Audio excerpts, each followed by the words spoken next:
सच्चिदानन्दरूपाय विश्वोत्पत्त्यादिहेतवे तापत्रयविनाशाय श्रीकृष्णाय वयं नमः। नमः शम्भवाय च मयोभवाय च नमः शङ्कराय च मयस्कराय च नमः शिवाय च श्रीवतराय च। गुरुर्ब्रह्मा गुरुर्विष्णु गुरुर्देवो महेश्वरः गुरुर्साक्षात् परब्रह्म तस्मै श्रीगुरवे नमः। तस्मै श्रीगुरवे नमः। मैं परम पिता परमात्मा के चरणों में कोटि कोटि नमन करता हूँ, बारंबार प्रणाम करता हूँ जिसने मुझे यह मानव रूपी चोला दिया है। मैं पूज्य गुरुदेव के चरणों में बारंबार प्रणाम करता हूँ जिनके सानिध्य में रह गए हम विगत वर्षों से शिक्षा ग्रहण करते आ रहे हैं। इस व्यास सभागार में उपस्थित गुरुजनों के चरणों में बारंबार प्रणाम और यहाँ पे उपस्थित एवं छोटे एवं बड़े भाइयों का अभिवादन। मेरा आज का प्रसंग है, आज की कथा है लंका कांड में वर्णित धर्मराज। उससे पूर्व में भगवान का भजन करते हैं, कीर्तन करते हैं। गोविंद मेरो है गोपाल मेरो है, गोविंद मेरो है गोपाल मेरो है, श्री बांके बिहारी नंदलाल मेरो है, श्री बांके बिहारी नंदलाल मेरो है। गोविंद मेरो है गोपाल मेरो है, गोविंद मेरो है गोपाल मेरो है, श्री बांके बिहारी नंदलाल मेरो है, श्री बांके बिहारी नंदलाल मेरो है। गोविंद मेरो है गोपाल मेरो है, गोविंद मेरो है गोपाल मेरो है, श्री बांके बिहारी नंदलाल मेरो है, श्री बांके बिहारी नंदलाल मेरो है। गोविंद मेरो है गोपाल मेरो है, गोविंद मेरो है गोपाल मेरो है। बोलिए बांके बिहारी लाल की जय, सद्गुरुदेव महाराज की जय। आज का हमारा प्रसंग है धर्म का। सर्वप्रथम हम जानेंगे धर्म क्या है, उसके बाद हम रथ के बारे में चर्चा करेंगे। सुख की अभिलाषा सभी रखते हैं, परंतु वह सुख धर्म आचरण से ही हमें प्रदान होता है। जैसे दीमक धीरे धीरे अपना मिट्टी का घर तैयार करता है, उसी प्रकार हमें अपने जीवन में धर्म का आचरण करने के लिए धीरे धीरे प्रयास करना चाहिए। धर्मशास्त्र में बताया है कि पात्रम मित्येव दातव्यम सर्वस्मै धर्मकांक्षी आगमिष्याति यत् पात्रम तत्पात्रम तारिष्यति। धर्म की अभिलाषा रखने वाले पुरुष को अपने घर आए हुए मेहमान, अपने घर आए हुए अतिथियों का दान का उत्तम अर्थ बताया गया है कि अपने घर आए हुए मेहमान अतिथियों का दान देना चाहिए। हमारा धर्म यह नहीं कहता कि हमारे घर आए हुए अतिथि हमारा धर्म ये कहता है कि बिन बुलाए भी अगर कोई अतिथि घर चला आए तो हमें उसका उतना ही सम्मान करना चाहिए जितना ही हम अपने घर अतिथि को बुलाते हैं। फिर बताया है धर्मम चरत मार्गवम सत्यम वरत नानृतम दीर्घम पश्यत माँ हर्षम परम पश्यत माँ परम। हमें धर्म का ही आचरण करना चाहिए, अधर्म का नहीं। हमें सत्य ही बोलना चाहिए, असत्य नहीं। और हमें अपने जीवन में विवेक पूर्वक धर्म धारण करना चाहिए।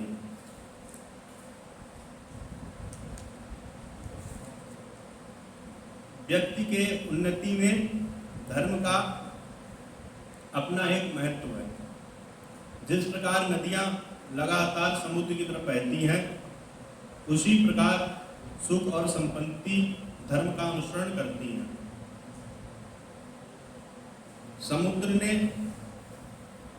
समुद्र को जल की कभी कामना नहीं होती, परंतु नदियां स्वतः ही समुद्र की ओर बहती हैं। वह सर्वदा जल से भरपूर रहता है, क्योंकि यदि कोई व्यक्ति धर्म का पालन करके अपने को सुयोग बना लेता है तो उसे सुपात्र जानकर उसके पास खुद धन संपदा आ जाती है। व्यास जी ने धर्म के बारे में बताया, आत्मनः प्रतिकूलानि परेशान न समाचरे। जो स्वयं को अच्छा लगता हो वैसा आचरण हम दूसरों के साथ ना करें। जो चीज स्वयं को अच्छी नहीं लगती हो वैसा आचरण दूसरों के साथ ना करें। जो चीज हमें नहीं अच्छी लग रही, अगर वह हम किसी दूसरे के साथ घटित करेंगे, जो हमें ही नहीं अच्छी लग रही तो दूसरे को क्या अच्छी लगेगी। गोस्वामी जी ने बताया, पर हित सरस धर्म नहीं भाई, पर पीड़ा सम नहीं अधमाई। दूसरों का भला करना ही धर्म है। यही सत्य और दया और धैर्य और स्वार्थ त्याग ही है। एक श्लोक आता है, धर्मेण धारते पृथ्वी धर्मेण तपते रवि धर्मेण वाति वायुश्चा सर्वं धर्म प्रतिष्ठितम्। जैसे सूर्य हमें प्रकाश देता है, चंद्रमा हमें शीतलता देता है, वायु हमें हवा देती है, पेड़ पौधे हमें ऑक्सीजन देते हैं, ये सब कार्य वो बिना किसी स्वार्थ के कर रहे हैं।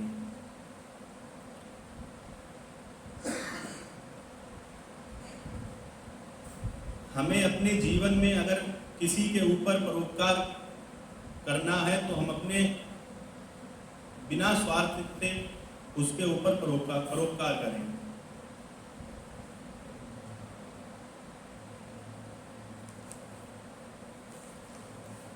हम अपने जीवन में बिना धर्म के कुछ नहीं कर पाते। हमारी मृत्यु तक हमारा धर्म साथ देता है। वह सदा सर्वदा हमारे साथ रहता है।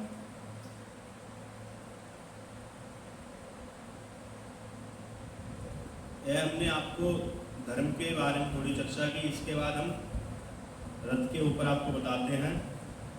कठोपनिषद में एक श्लोक आता है, आत्मानं रथिनं विद्धि शरीरम रथमेव तु बुद्धिम तु सारथिम विद्धि मनः प्रकृतिं में बचाओ।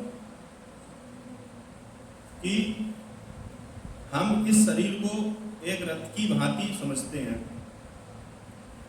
जिस प्रकार एक रथ में उसका एक मुखिया बैठा होता है, वैसे ही हमारे शरीर रूपी रथ में एक सारथी प्रधान है। वह मुखिया, वह आत्मा है। जिस रथ का एक सारथी होता है, उसी प्रकार हमारे शरीर रूपी में एक बुद्धि सारथी होती है। क्योंकि शरीर मुख्य रूप से बुद्धि से ही चलता है। जिस प्रकार रथ में घोड़े होते हैं, उसी प्रकार इस शरीर रूपी रथ में हमारी इंद्रिय घोड़े की भांति अपने पसंद के पदार्थों की कामना करती हैं। शरीर रथ को अलग अलग विषयों में ले जाता है। जिस प्रकार घोड़े को थामने के लिए, उनको अपने बस में करने के लिए लगाम की जरूरत होती है, उसी प्रकार शरीर रूपी रथ के घोड़े को बस में करने के लिए मन रूपी लगाम अपने बस में होनी चाहिए। यह जो हमारा मन है, यह बहुत ही चंचल है। अगर हम अपने इस मन को बस में कर लेंगे तो हम अपने जीवन में उद्धार हो जाएंगे। हम अपने इस मन को कैसे बस में करें? इस मन को बस में करने के लिए नित्य प्रतिदिन ध्यान करना चाहिए।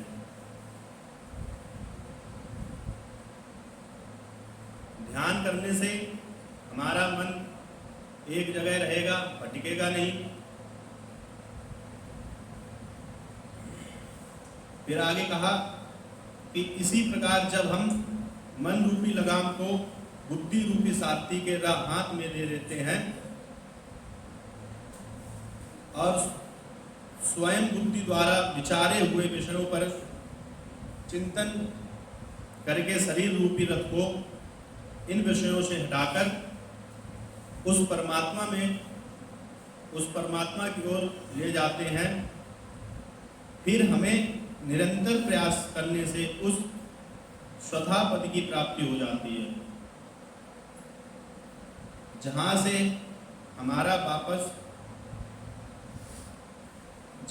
हम वापस नहीं आ सकते, अर्थात हमारा जन्म मरण का चक्कर छूट जाता है। अगर हम अपना मन परमात्मा की ओर लगाते हैं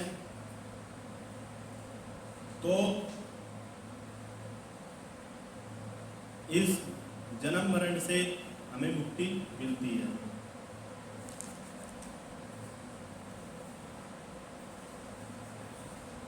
धर्म के बारे में एक सुंदर रूपक श्री रामचरितमानस में मिलता है।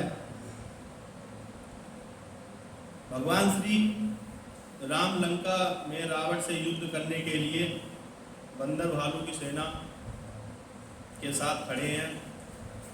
उसी समय लंकापति रावण दिव्य रथ पर खड़े होकर युद्ध के लिए आता है। तो विभीषण प्रभु राम से पूछते हैं कि प्रभु, आपके पास ना ही रथ है, ना ही आपके पास कवच है, और आप विश्व विजयी रथ को कैसे जीत पाएंगे? तो प्रभु विभीषण को उत्तर देते हैं कि विभीषण,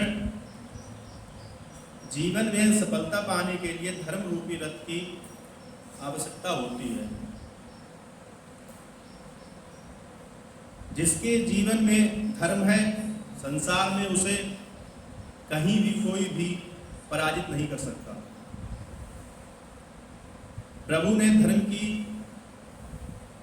रथ के रूपक में, रथ के माध्यम से समझाते हुए कहा कि धर्म रूपी रथ के दो पहिए हैं।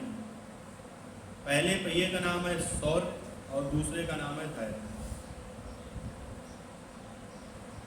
सत्य और शील इस रथ के ध्वजा और पताका है। बल, विवेक, दम, परहित, यह 4 घोड़े हैं। क्षमा, कृपा, क्षमता रूपी रस्सी से ये घोड़े बंधे हुए हैं। ईश्वर का भजन इस रथ का सारथी है। वैराग्य और ढाल और दान ही फरसा है। बुद्धि प्रचंड है।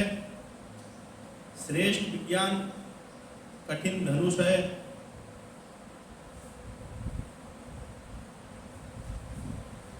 निर्मल और अढोल मन तर्कस के समान है।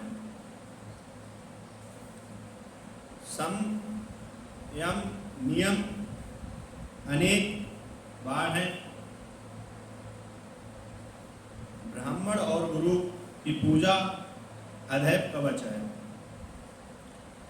इसके जैसा विजय का कोई दूसरा उपाय नहीं है।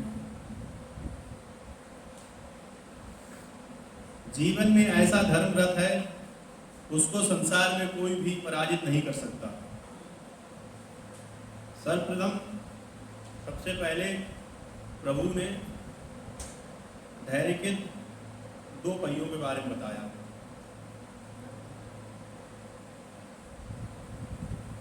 शिवाजी ने कहा, कार्यम वा साधेयम, देहम वा पादेयम। या तो अपने कार्य को सिद्ध कर लो, नहीं तो अपने शरीर को त्याग दो।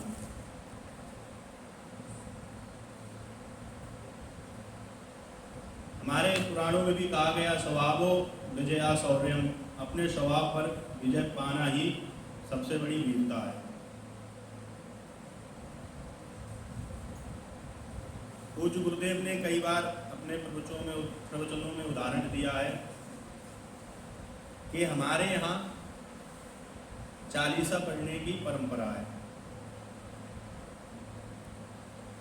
क्योंकि 20 दिनों तक जो शुरुआत के दिन हैं, हम अपने पुराने गलत कार्य को छोड़ने में लगाते हैं। बाकी जो 20 दिन बचे हुए हैं, हम उनमें कुछ नया सीखते हैं, नया करने का प्रयास करते हैं।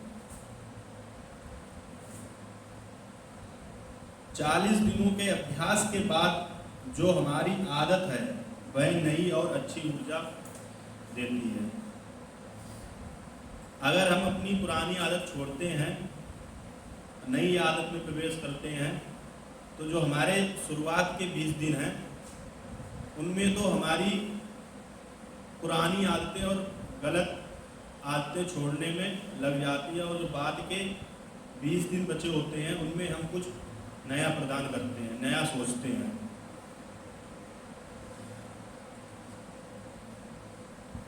हम अपने जीवन में सफलता चाहते हैं तो सबसे पहले हमें अपने शत्रु पर ही विजय प्राप्त करनी होगी। सबसे पहले हमें अपने मन पर ही विजय प्राप्त करनी होगी। बहुत से लोग सफल होते होते अब सफल हो जाते हैं।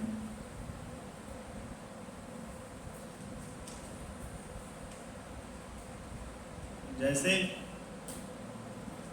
कोई लड़का या कोई आदमी नया कोई ऑफिस ज्वाइन करता है, तो उसकी कुछ आदतें होती हैं। सुबह जल्दी से नहीं उठना, लेट जाना, ऑफिस का कार्य धीरे करना। यह कार्य वो कब तक करेगा? कोई ना कोई उसके ऊपर प्रेशर एक दिन जरूर डालेगा, क्योंकि उसकी आदत में ही ऐसा स्वभाव है। वह अपने कार्य को जरूर विलंब से करता है। इस आदत को छोड़ने के लिए हमें नित्य प्रतिदिन अभ्यास की जरूरत है।